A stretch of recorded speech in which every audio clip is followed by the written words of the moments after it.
जय हिंद दोस्तों, स्वागत है आपका अपने चैनल सक्सेस विद संयम में। दोस्तों, मैं आज आप सभी के लिए हिंदी का एसएससी जीडी जो 2023 का एग्जाम हो रहा है उसका एनालिसिस लेके आया हूँ।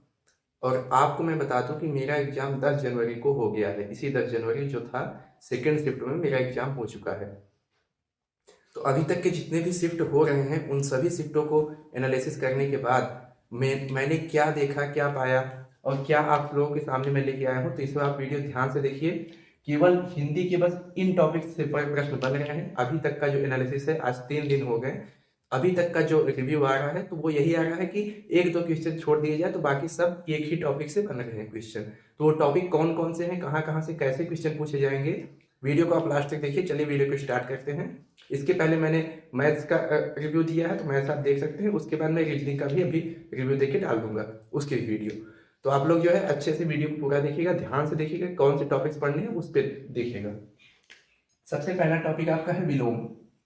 विलोम शब्द से 2-3 प्रश्न आ रहे हैं।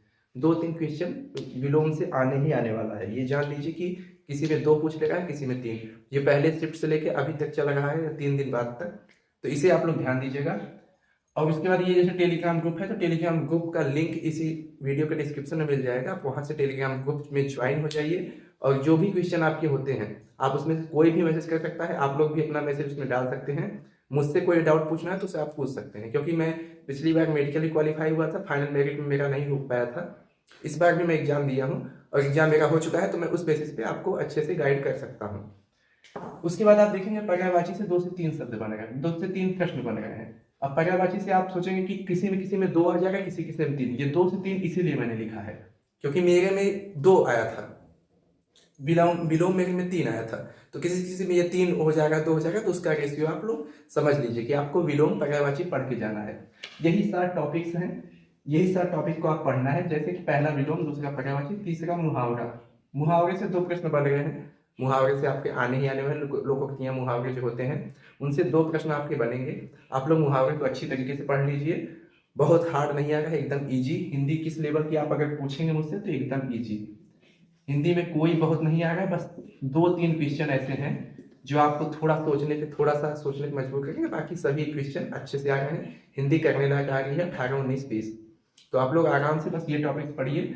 उसके बाद प्रतिस्थापन शब्द एवं रिक्त स्थान, ये 3 से 4 प्रश्न आ रहे हैं। अब प्रतिस्थापन शब्द का कहने का मतलब ये है कि कोई आपको दिया रहेगा, उसमें शब्द जैसे कि ये होगा कि लगाव, जैसे कि मुझे दे देगा मुझे पढ़ाई में लगाव है या मुझे पढ़ने में लगाव है, ऐसा दे देगा।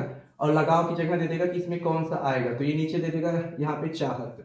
तो ऐसे चाहत को आपको यहाँ पे भरना है, ऐसे आता है प्रतिस्थापन वाला।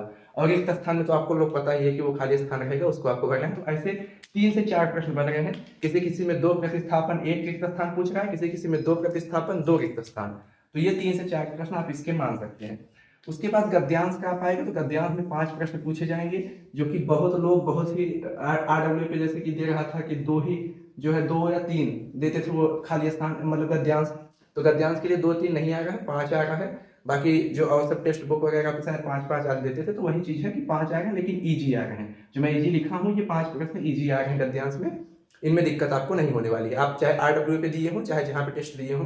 क्योंकि आरडब्ल्यू पे ऐसा नहीं कि गद्यांश में बस क्वेश्चन 2-3 पूछते थे, बाकी वो देते थे गद्यांश, तो उसमें आप जो है कर सकते हैं अच्छे से, कोई दिक्कत नहीं होने वाली है। छठवां आप देखेंगे व्याकरण। तो व्याकरण से कहाँ कहाँ से प्रश्न बने हैं? अव्यय से, संज्ञा से, सर्वनाम से, विशेषण से, कर्ता से, प्रेरणार्थक क्रिया, इससे 2 प्रश्न बन रहे हैं। यानी कि व्याकरण से आपके 2 प्रश्न बनेंगे। इसमें प्रेरणार्थक क्रिया का मतलब कि जैसे कि सोना हो गया, सुलाना हो गया, सुलवाना हो गया। जैसे उठना हो गया, उठाना हो गया, उठवाना हो गया। तो उठना क्या है, मूल क्या है? प्रथम प्रेरणार्थक है उठाना, द्वितीय प्रेरणार्थक है उठवाना। तो ऐसे होगा। ये जो है प्रेरणार्थक से आगे, बाकी अव्यय से भी आ गए प्रश्न। तो आप इस व्याकरण को थोड़ा सा देख लेंगे। बाकी संधि से क्वेश्चन नहीं आ रहा है, संधि समास से आपको नहीं पूछेगा, ये जान दीजिए कि संधि, समास, अलंकार, छंद, ये सबसे क्वेश्चन नहीं पूछने वाला है। इसको आप जो है बिल्कुल भी पढ़ने की कोशिश मत कीजिए, क्योंकि इन सबसे क्वेश्चन नहीं पूछने वाला है वहां पे। तो आप ये जान लीजिए कि इतने प्रश्न। और उसके बाद ये 7वां जो है, ये देखिए वाक्य में शुद्धि, वर्तनी में शुद्धि। ऐसे आएगा जैसे शुद्ध वाक्य करने है कि किसी में गलतियां होंगी तो उसको आपको शुद्ध करना है वाक्य में, वो 2 प्रश्न पूछे जा रहे हैं।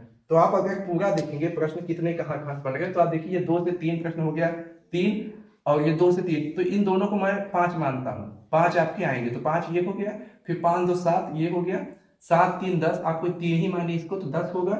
ये 5 प्रश्न 10 5 15, और 15 2 17, तो 19, तो ये 3 से 4 वही 20 हो जाएगा। कुल मिला के आपके 20 क्वेश्चन यहीं से बन रहे हैं। आप अगर इसको अच्छे से बस यही 7 टॉपिक आप पढ़ लेते हैं तो आप 20 में 20, 20 में 19 नहीं, 20 में 20 आप करके आएंगे, ये मेरा वादा है आपसे। मतलब कि आपको कहीं भी दिक्कत नहीं होगी। बाकी भूल चूक से किसी से गलती हो जाती है तो कोई बड़ी बात नहीं है उसमें। आप अगर 20 में 20 करके उसमें 1-2 क्वेश्चन गलत भी हो जाता है आपका, तो उसमें कोई ये नहीं है, क्योंकि एग्जाम का प्रेशर होता है तो वो दिक्कत नहीं है। लेकिन आप 20 से 20 अटेम्प्ट करेंगे अगर आप इतने टॉपिक को पढ़ लेते हैं। बाकी ऐसे ही वीडियो आपको देखना होगा तो आने वाले समय में वीडियो डालूंगा रीजनिंग का, और डेली मैं एनालिसिस देख रहा हूँ, क्योंकि दोस्त भी हैं, मैं पढ़ रहा हूँ तो मेरे साथ दोस्त भी बहुत लोग हैं जिनका एग्जाम है, तो उनसे मैं एनालिसिस खुद ही ले लेता हूँ कि क्या है क्या नहीं, रिव्यू में पूछ लेता हूँ तो बता देते हैं। तो पैटर्न में कोई खास चीज़ नहीं आ रहा है। बाकी रीजनिंग का मैं अभी बता दूंगा आपको, या तो वीडियो आज रात तक आ जाएगी या तो वीडियो कल तक आ जाएगी। रीजनिंग का भी आपको बस वही टॉपिक, क्योंकि ये देखिए बदल नहीं रहा है पैटर्न, तो आपको जो पहले दिन एग्जाम हुआ है वही पैटर्न से मुझे फॉलो किया है, तो आप उसको देखिए। और बाकी आप सभी के जो भी डाउट हो आप टेलीग्राम ग्रुप पे पूछ सकते हैं, और वीडियो को भाई ज़्यादा से ज़्यादा अपने दोस्तों में शेयर कीजिए, क्योंकि हिंदी में इसके अलावा इतने अच्छे से कोई बता नहीं पाएगा। मैं लाइव आने वाला था लेकिन लाइव में कल धुंधला आ गया था, इसलिए लाइव नहीं आया। तो आप सभी से यही रिक्वेस्ट है भाई, ज़्यादा से ज़्यादा इसको शेयर कीजिए, आप लोग के भरोसे है, और चैनल को सब्सक्राइब कीजिए, क्योंकि आप लोग भाई देखते हैं लेकिन सब्सक्राइब नहीं करते, तो उससे थोड़ा मोटिवेशन डाउन होता है। तो आप लोग इसको सब्सक्राइब कीजिए। मिलते हैं फिर नेक्स्ट वीडियो में, तब तक के लिए धन्यवाद। जय हिंद, जय भारत, नमस्कार।